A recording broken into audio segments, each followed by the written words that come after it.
चलो चुप बेटा। हाँ बेटा, आज हम क्लास 8 में सब्जेक्ट साइंस में टॉपिक हमारा है नाइट्रोजन साइकिल। क्या है? Nitrogen cycle. नाइट्रोजन साइकिल में हम पढ़ेंगे व्हाट इज नाइट्रोजन साइकिल। ये नाइट्रोजन साइकिल क्या होता है। तो मैंने क्या लिखा, the nitrogen cycle is a process by which nitrogen is converted between its different forms in the environment. In the environment. जो नाइट्रोजन साइकिल है ये वो अमल है जिसमें हम इसको कन्वर्ट करते हैं it is different forms in the environment. किसमें? एनवायरनमेंट में। हर एक के 3 फॉर्म्स होते हैं, लिक्विड, सॉलिड, गैस। और इस वक्त नाइट्रोजन गैस है तो इसको फिर ये बाकी 2 फार्मों में कन्वर्ट करते हैं एनवायरनमेंट में और उसी अमल को नाइट्रोजन साइकिल कहते हैं। फिर है स्टेप्स टू नाइट्रोजन साइकिल। अब कौन कौन से इकदाम हम उठाते हैं नाइट्रोजन साइकिल के लिए ये। तो इससे पहले मैं आपको बेटा बताऊंगा, थोड़ा ध्यान से सुना करो और मेरी चैनल को भी सब्सक्राइब करो। आप करते नहीं, मुझे वो पता है, तो मत करो, कोई टेंशन नहीं, लेकिन वीडियो को अच्छी तरह खुद भी घर में समझा करो अच्छे तरीके से। ये लेक्चर आपको बहुत फायदा देगा इंशाल्लाह। तो nitrogen fixation, nitrogen from iron is converted into usable form ammonia or nitrate by microorganisms like bacteria and algae। ये जो नाइट्रोजन फिक्सेशन है, nitrogen from iron is converted into usable form। जो नाइट्रोजन हमें माहौल में होता है, एटमॉस्फेयर में होता है, इसको इस्तेमाल के लिए एमोनिया और नाइट्रेट में तब्दील किया जाता है, कन्वर्ट किया जाता है बाय माइक्रो ऑर्गेनिज्म। इसके लिए भी अल्लाह ने एक मशीनरी बना के रखी है जिनको माइक्रो ऑर्गेनिज्म कहते हैं, लाइक बैक्टीरिया, एल्गी। ये इसको कन्वर्ट करते हैं जिसमें एमोनिया एंड नाइट्रेट में। फिर है बेटा सेकंड स्टेप इसका एसिमिलेशन। क्या है? Assimilation. Plants absorb the fixed nitrogen from the soil and use it to synthesize proteins and other organic compounds। ये जो प्लांट्स है ये एब्जॉर्ब करते हैं फिक्स्ड जो नाइट्रोजन इसमें जमीन में होता है, ये इसको क्या करते हैं? इस्तेमाल करते हैं एंड टू सिंथेसाइज प्रोटीन्स। तो सिंथेसाइज ये इसमें प्रोटीन बनाता है एंड अदर ऑर्गेनिक कंपाउंड्स, बाकी कुदरती चीज बनाते हैं जो हमारे लिए फायदेमंद होते हैं। इस प्रोसेस को एसिमिलेशन कहते हैं। फिर है बेटा ammonification.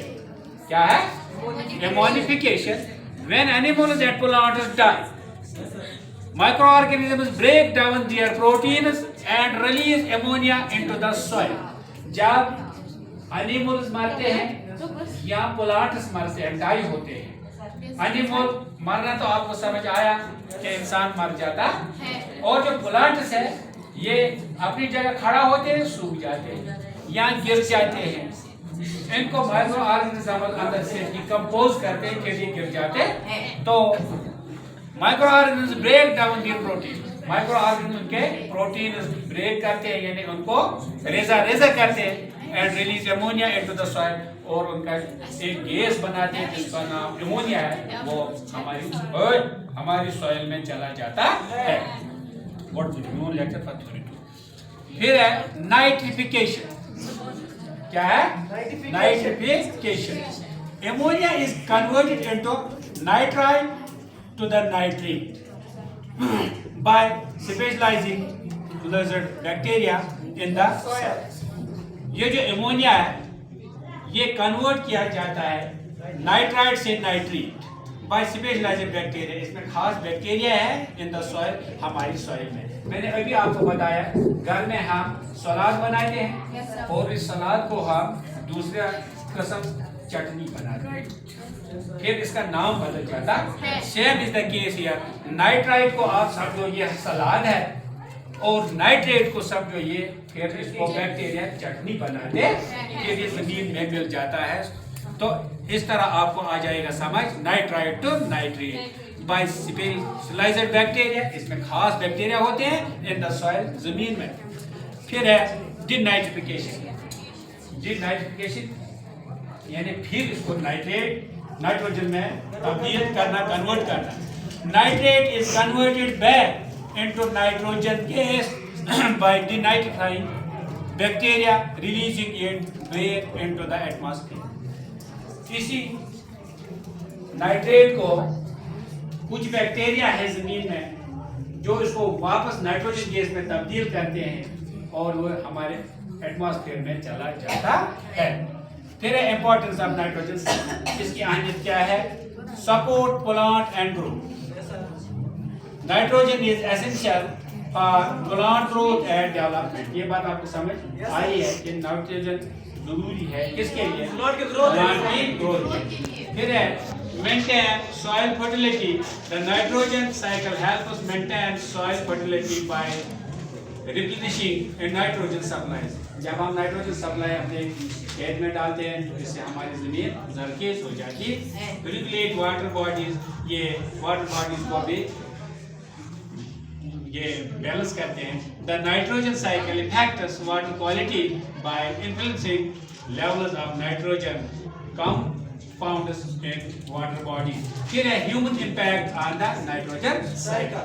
Fertiliser use, excessive use of fertilizers can lead to an abundance of nitrogen in the environment. या pollution है, human activities like burning fossil fuels and industrial processes release nitrogen oxides into the atmosphere.